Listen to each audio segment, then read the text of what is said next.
Something that bothers me about this whole Tyler the Creator controversy is people being like, oh, how come nothing happened to him back then? Or like, oh, he just wasn't as famous back then, so nobody knew. People knew. He was banned from country. He wasn't some underground artist that people didn't know about. Now someone's gonna be in the comments like, I didn't know who he was. Okay, shut up. Nobody cares about you, all right? Like, he was as popular as Frank Ocean back then. Like, people knew who he was. He just wasn't popping like he is now. I'm saying all that to say is what people aren't recognizing is the times were very different. And this is not even in his defense. I'm just saying, if you're wondering like, oh, how come he didn't get canceled back then? Canceling wasn't a thing back then. Notice every time you find someone's like old tweets of them saying the N-word or something, it's always from that era, because that was before people decided it was cool to start pretending to care about things. There was a large collection of young black people being like, you know, the N-word, it's just a word. As a matter of fact, it's racist if we don't let white people say it. I remember vividly getting into arguments with my classmates about that. Like, the types of things he was saying is like the equivalent of like the R slur now. You know what I mean? Like, nowadays, it's like someone says the R slur, you're like, like you shouldn't say that, but people are gonna be like, well, I don't really care. But then certain like police brutality situations started to happen, and then people were like, wait, maybe we should start caring about these things. And then 2020, George Floyd happened, and then everyone decided to pretend to care.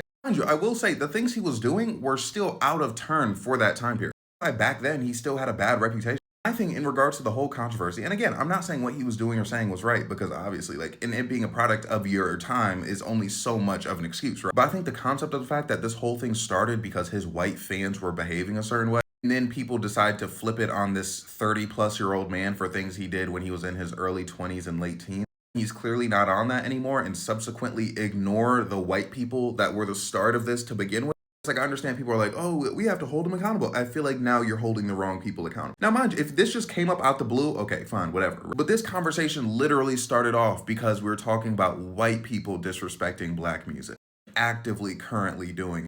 Now we're getting mad at the 30-plus-year-old black man who used to be an edgelord but doesn't do that stuff anymore.